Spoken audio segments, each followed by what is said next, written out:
গণতন্ত্র, মানবাধিকার ও ভোটাধিকার প্রতিষ্ঠার সংগ্রামী অগ্রযাত্রায় জোরালো ভূমিকা রাখা বাংলাদেশ জাতীয়তাবাদী দল বিএনপি আজ ৪৭ বছরে পা রেখেছে।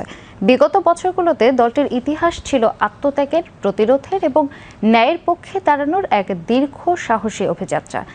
বাংলাদেশের যখনই অস্তিত্বের সংকট দেখা দিয়েছে, গণতন্ত্র ভুলুণ্ঠিত হয়েছে কিংবা মানুষের নিঃশ্বাস ফেলার স্বাধীনতাটুকু হারিয়েছে, তখনই বিএনপি নেতৃত্ব দিয়েছে।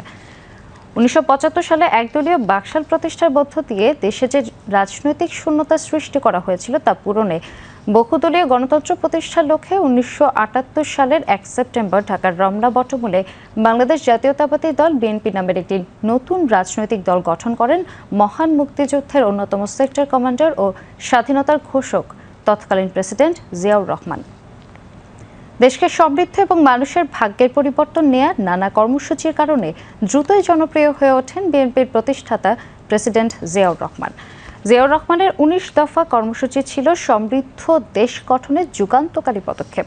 শহীদ জিয়াউর রহমানের বাংলাদেশের জাতীয়তাবাদ এবং দূরদর্শী বিভিন্ন কর্মসূচি তাকে দেশবাসীর কাছে ভীষণ জনপ্রিয় করে তোলে। কিন্তু ১৯৮১-র ৩০ মে চট্টগ্রাম সার্কিট হাউসে কিছু বিপথগামী সেনা সদস্য তাকে হত্যা করে। পরবর্তী সময়ে দলের কাণ্ডারি হন তারই সহধর্মিণী বেগম খালেদা জিয়া।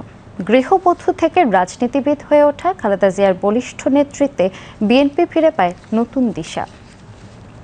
রাজপথে তার আপসহীন নেতৃত্ব স্বৈরাচার এরশাদের পতন ত্বরান্বিত করে। বেগম জিয়ার বাস্তববাদী ও আপসহীন নেতৃত্বে বিএনপির পক্ষে ব্যাপক গণজোয়ার তৈরি হয়। এরই ফলে জনগণের ভোটে সংখ্যাগরিষ্ঠতা অর্জনের মধ্য দিয়ে ১৯৯১ সালে রাষ্ট্র পরিচালনার দায়িত্ব পায় বিএনপি। আর বেগম খালেদা জিয়া দেশের প্রথম নারী প্রধানমন্ত্রী নির্বাচিত হন। বেগম খালেদা জিয়া আরও ২ দফা জনগণের ভোটে রাষ্ট্র পরিচালনার গুরুদায়িত্ব পান। কর্তৃত্বপরায়ণ আওয়ামী লীগ সরকারের আমলে দুর্নীতির কথিত মামলায় বেগম খালেদা জিয়াকে ২০১৮ সালে কারাগারে নেওয়া হয়। এরপর ভারপ্রাপ্ত চেয়ারম্যান হিসেবে দলের হাল ধরেন শহীদ প্রেসিডেন্ট জিয়াউর রহমানের জ্যেষ্ঠ পুত্র তারেক রহমান। দলকে সুসংগঠিত করা, আন্দোলনে গতি আনা এবং রাজনীতিতে তরুণদের সম্পৃক্ত করা সহ নতুন নতুন পরিকল্পনার মাধ্যমে বর্তমানে তিনি এগিয়ে নিয়ে যাচ্ছেন তার দলকে।